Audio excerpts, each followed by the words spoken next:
it's a part of the currency management operation. We are therefore withdrawing it from circulation, these 2000 rupee notes.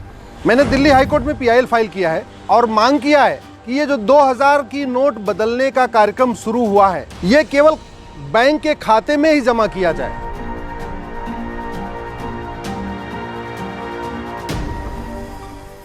Modi सरकार ने साल 2016 में नोटबंदी का ऐतिहासिक फैसला लिया था और एक झटके में 500 और 1000 के पुराने नोट बंद कर दिए थे। तो वहीं इसी दौरान रिजर्व बैंक ऑफ इंडिया यानी RBI ने 2000 के नोट भी जारी किए थे, जिससे उस समय 500 और 1000 रुपए के जो नोट चलन से हटाए गए थे, उनका बाजार और अर्थव्यवस्था पर असर कम किया जा सके।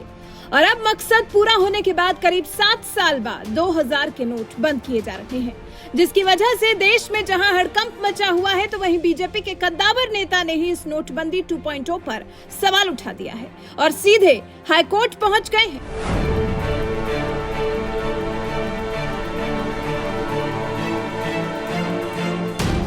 दरअसल जब से मोदी सरकार ने 2000 के नोट को बंद करने का फैसला किया है, तभी से इस मामले को लेकर देश में बवाल मचा हुआ है।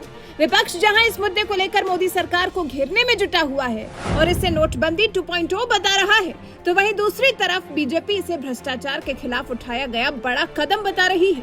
सियासी वार पलटवार के बीच रिजर्व बैंक ऑफ इंडिया यानी RBI की ओर से 2000 के नोट बदलने या जमा करने को लेकर कुछ नियम भी जारी किए गए हैं, जिसके मुताबिक जिनके पास 2000 रुपए के नोट है, वो बैंक जाकर एक्सचेंज और डिपॉजिट कर सकते हैं। नोट बदलने के लिए पैन कार्ड के इस्तेमाल पर RBI गवर्नर शक्तिकांत दास ने कहा कि 20,000 तक के डिपॉजिट और एक्सचेंज पर किसी भी तरह की कोई भी डॉक्यूमेंट जारी नहीं है। आप अपने नजदीकी ब्रांच में जाकर या किसी दूसरे बैंक में जाकर इन नोटों को बदलवा सकते हैं या फिर अपने बैंक खाते में जमा कर सकते हैं। अगर आप 2000 के नोट जिसकी वैल्यू 50,000 या उससे अधिक है डिपॉजिट करते हैं, तो आपको पैन कार्ड देना होगा। लेकिन अब RBI के इन्हीं नियमों का विरोध होने लगा है। खासकर सुप्रीम कोर्ट में वकील अश्विनी उपाध्याय पिछले कई दिनों से इस बात का विरोध कर रहे हैं कि 20,000 रुपए जमा करने पर आखिर ID प्रूफ क्यों नहीं मांगा जा रहा। उन्होंने सरकार के इस फैसले के खिलाफ दिल्ली हाईकोर्ट में एक जनहित याचिका भी डाल दी है, जिसमें कहा गया है कि 2000 रुपए के नोट बिना किसी मांग, पर्ची और पहचान प्रमाण के जमा कराने या अन्य छोटे मूल्य के नोट में नकद भुगतान किए जाने का आदेश मनमाना, तर्कहीन और भारत के संविधान के अनुच्छेद 14 का उल्लंघन है। मैंने दिल्ली हाईकोर्ट में PIL फाइल किया है और मांग किया है कि ये जो 2000 की नोट बदलने का कार्यक्रम शुरू हुआ है, ये केवल बैंक के खाते में ही जमा किया जाए।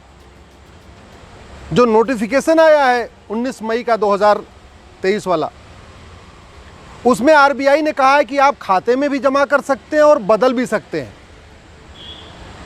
कल स्टेट बैंक का नोटिफिकेशन आया है, उसमें भी उन्होंने कहा है कि आप खाते में भी जमा कर सकते हैं और सीधे सीधे बदल सकते हैं। यानी आपको कोई कागज़ नहीं दिखाना है, कोई एंट्री नहीं होगी, आप सीधे सीधे पैसा ले जाइए काउंटर पे और बदल दीजिए। उसमें कोई पर डे की लिमिट नहीं है। कुछ लोगों को लगता है कि नहीं, पर डे 20,000 रुपये बदलना नहीं, एक बार में 20,000 रुपये। इसका मतलब ये हुआ कि अगर बैंक के अधिकारियों और कर्मचारियों से सांठगांठ हो जाए तो हर 2-2 मिनट पे आप 20,000 रुपये बदलते रहिए, दिन भर में 10-20 लाख रुपए बदल लीजिए। कोई एंट्री नहीं करना, कोई डॉक्यूमेंट नहीं दिखाना, फिर पता कैसे चलेगा कि कौन सा काला धन है, कौन सा सफ़ेद धन है। RBI ने अपने नोटिफिकेशन में बोला कि पहले 6.25 लाख करोड़ 2000 की नोट सर्कुलेशन में थी, अभी 3.25 लाख करोड़ सर्कुलेशन में आ गई है। इसका मतलब 3 लाख करोड़ 2000 की नोट गायब हो चुकी है। अब अगर कागज़ नहीं लेंगे, कोई एंट्री नहीं होगी, कोई KYC नहीं होगी और सीधे सीधे नोट बदलने वाला कार्यक्रम शुरू हो जाएगा, फिर तो जो 3 लाख करोड़ गायब हुआ है वो सारा सफ़ेद हो जाएगा। इसलिए मैंने मांग किया है कोर्ट में कि तत्काल ये जो कैश एक्सचेंज प्रोग्राम शुरू हुआ है नोट बदली वाला, इसको रोका जाए। एक तरफ जहां बीजेपी नेता और वकील अश्विनी उपाध्याय ने दिल्ली हाईकोर्ट में नोट बदलने की प्रक्रिया के खिलाफ जनहित याचिका दायर की है, तो वहीं दूसरी तरफ मंगलवार से 2000 के नोट बदलने की प्रक्रिया भी शुरू हो गई। आप किसी भी बैंक की ब्रांच में जाकर अपने पास मौजूद इन बड़े नोटों को आसानी से बदल सकते हैं। इसके लिए आपको कोई फॉर्म भरने की जरूरत नहीं है और न ही किसी तरह का कोई पहचान पत्र आपसे मांगा जाएगा। एक बार में आप 2000 रुपए के 10 नोट बदल सकते हैं, लेकिन 50,000 या उससे ज्यादा के 2000 के नोट जमा करना चाहेंगे तो उसके लिए आपको आईडी प्रूफ दिखाना होगा। लेकिन बीजेपी नेता अश्विनी उपाध्याय चाहते हैं कि बिना आईडी प्रूफ के 2000 का एक भी नोट न बदला जाए, जिससे ये सामने आ सके कि नोट किसके हैं। अब देखना यह है कि हाईकोर्ट क्या फैसला देता है। वैसे अश्विनी उपाध्याय के बारे में आपको बता दें, वो कभी दिल्ली के मुख्यमंत्री अरविंद केजरीवाल के पुराने साथी थे। दरअसल देश में जब कांग्रेस की सरकार थी और मनमोहन सिंह प्रधानमंत्री थे तो उनके दूसरे कार्यकाल में सरकार पर भ्रष्टाचार के खूब आरोप लगे थे, जिसके विरोध में समाजसेवी अन्ना हजारे ने आंदोलन छेड़ दिया था और इसी आंदोलन से निकलकर केजरीवाल ने आम आदमी पार्टी बनाई थी, जिसमें उनका साथ कुमार विश्वास, योगेंद्र यादव, प्रशांत भूषण जैसे लोगों के साथ ही वकील अश्विनी उपाध्याय ने भी दिया था। लेकिन बाद में उन्होंने भी केजरीवाल का साथ छोड़ दिया और साल 2014 में ही बीजेपी में शामिल हो गए। तब से लेकर आज तक अश्विनी उपाध्याय बीजेपी में बने हुए हैं और भ्रष्टाचार के खिलाफ लगातार आवाज उठाते रहे हैं। बहरहाल, इस बार अश्विनी उपाध्याय ने जिस तरह से 2000 की नोटबंदी के तरीके पर सवाल उठाए हैं, इस पर आपका क्या कुछ कहना है? अपनी राय हमें कमेंट कर जरूर बताएं। साथ ही 2000 के नोट को लेकर अश्विनी उपाध्याय ने और क्या कुछ कहा है, आइए आपको सुनाते हैं। तो करप्शन के कारण स्टेप्स तो लेना पड़ेगा। एक स्टेप्स अभी रिसेंटली लिया है, सरकार ने लिया है, आरबीआई ने लिया है कि 2000 की नोट को, उसके लिए सरकार को एक बार ताली बजा के सब लोग धन्यवाद करिए। लेकिन जो स्टेप लिया है उसमें 3 कमी है। क्योंकि उस स्टेप में क्या कमी है उसको कांग्रेस वाले नहीं बताएंगे, सपा बसपा वाले नहीं बताएंगे, उनको खुद ही अपना हिसाब किताब बनाना है, इसलिए हम बताते हैं क्या कमी है। पहली कमी यह है, इस समय भारत में 225 करोड़ खाते हैं, 225 करोड़, मतलब saving bank account, Jan Dhan account, PF, PPF, post office, total मिला के 225 करोड़ खाते हैं। भारत में 30 करोड़ परिवार है सरकारी आंकड़ों के अनुसार, 142 करोड़ जनसंख्या है सरकारी आंकड़ों के अनुसार, और 225 करोड़ खाते हैं। सरकार ये भी कह रही है कि सबका खाता खुल चुका है, हर परिवार बैंक से जुड़ चुका है। जब हर परिवार बैंक से जुड़ गया है तो 2000 की नोट फिर बैंक के खाते में डलवाओ ना भाई। बिना खाते के आपने इसको अदला बदली का ऑप्शन क्यों दे दिया? यही काम पिछली बार हुआ था, बैंकों को बदलने का ऑप्शन दिया था और सारा का सारा काला धन 20% कमीशन पे सफेद हो गया। 20% कमीशन सफेद हो गया। इस बार फिर वही गलती हो गई कि फिर से ये कह दिया, लिमिट कर दिया कि भाई 20-20 हजार रुपए बदलेंगे।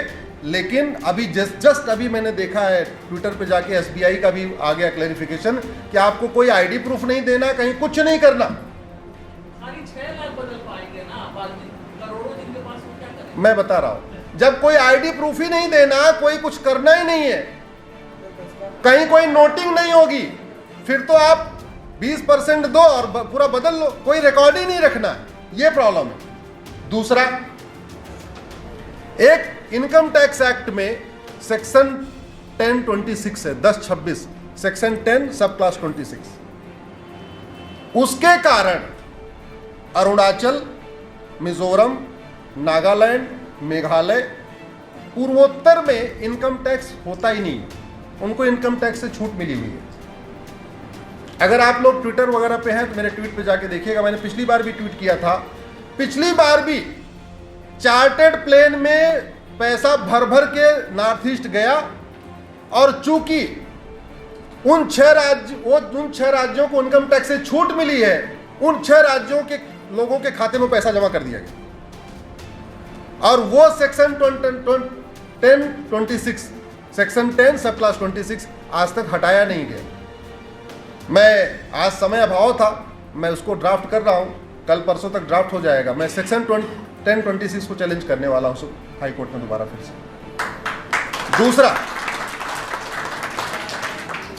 मैं सरकार से निवेदन करता हूं, चूंकि ये वीडियो बहुत जल्दी पहुंच जाएगा सरकार तक, किसी भी कीमत पे विदेशी बैंकों को आप इसको ट्रांसफर कर अकाउंट में जमा करवाइए, किसी भी बैंक में जमा कराइए, लेकिन एक्सचेंज का ऑप्शन विदेशी बैंकों को मत दीजिए। मैं 10 विदेशी बैंकों को जानता हूं जिनके जरिए यहाँ पे माओवादियों को, नक्सलियों को, जिहादियों को, मिशनरियों को, देश विरोधी पत्रकारों को, देश विरोधी नेताओं को बहुत बड़ी मात्रा में फंडिंग होती है, फिर उसका फायदा उठाएंगे। और सबसे बड़ी बात ये चूंकि करप्शन हमारे लिए बहुत बड़ा खतरा है और हमारी संस्कृति की रक्षा के लिए हमारे पूर्वजों ने इतना बड़ा बलिदान दिया है, बच्चों को दीवार में चिनवा दिया है, राजपाट छोड़ दिया है, भामाशाह ने अपनी तिजोरी खोल दिया, हम उनकी संतान हैं। तो हम थोड़ी बहुत समस्या आएगी, थोड़ी बहुत तकलीफ आएगी, उसको झेलने के लिए तैयार हैं, लेकिन हम चाहते हैं कि गद्दारों का नामो निशान यहां मिटे, सनातन संस्कृति के विरोधियों को उनको कब्र में उनको यहां दफना दिया जाए। उसका एक ही तरीका है, 100 रुपए से बड़ी नोट परमानेंट बंद कर दिया।